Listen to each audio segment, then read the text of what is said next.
Okay, at this point, I really don't have much new growth because I just interlocked not long before deciding to start this channel.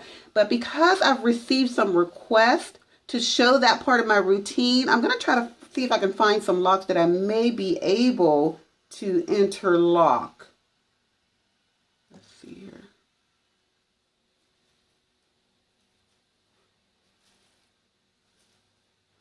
Okay, so I think I may be able to interlock a couple of these for you. So I'll go ahead and show you that now.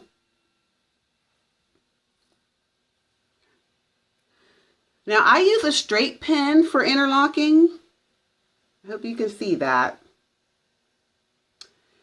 And let's see. What I do is I take the lock.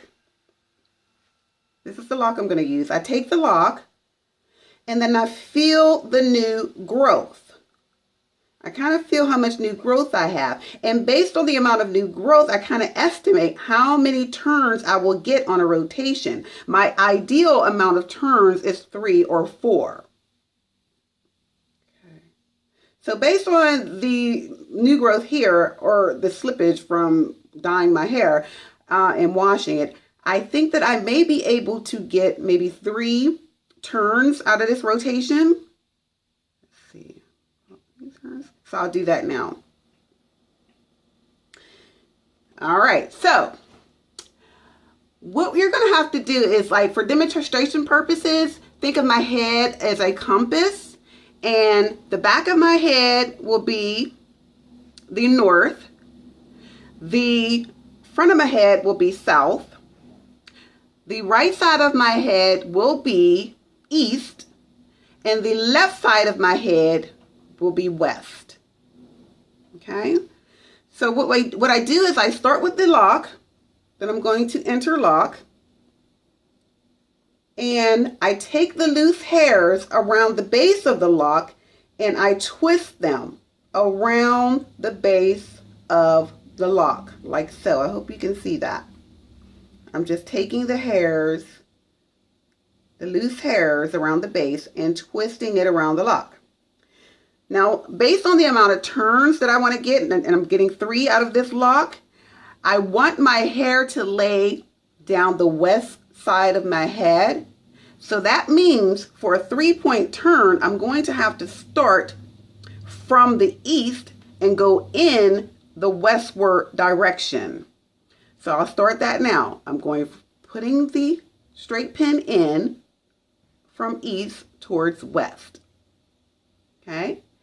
Then I hold the lock between my fingers' hair and I put the end of the lock into the straight pin like that.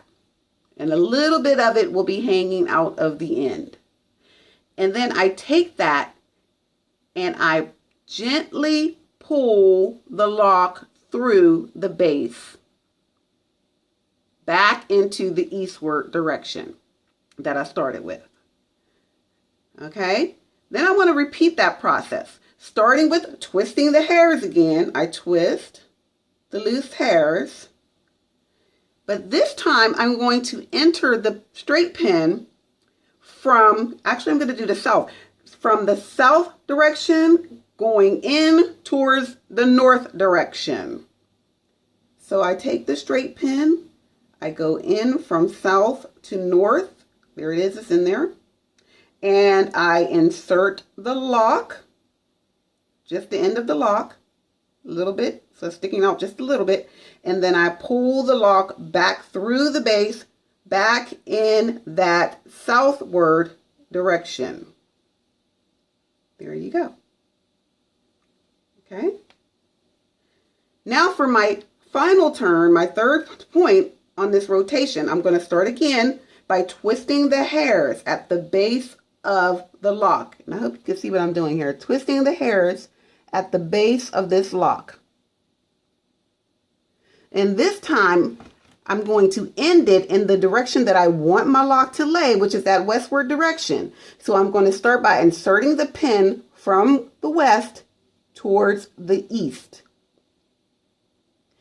And then I'm going to insert the end of the lock into the rounded end of the bobby pin or the straight pin, and gently pull through the base.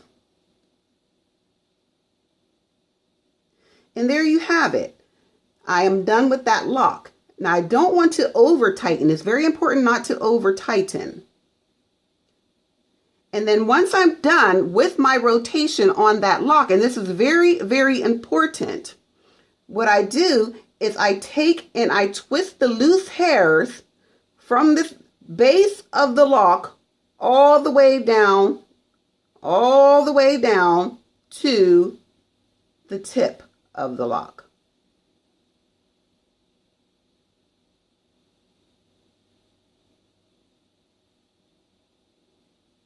And I hope you can see that all the way down to the tip of the lock. All the way down. And if I'm not really satisfied, sometimes I'll do it again. I'll just twist the hairs, make sure it's twisted all the way down from the base of the lock to the tip of the lock.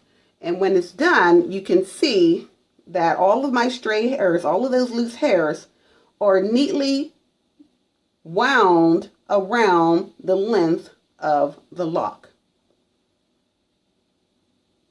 You can see that.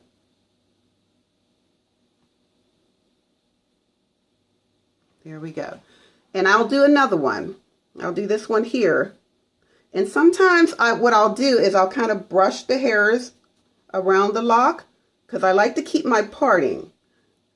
So I make sure that I'm keeping my parting here, everything neat and in order. So I'll brush the hairs out of the way and into the lock that I'm going to prepare and twist. So I'll start by twisting the loose hairs around the base.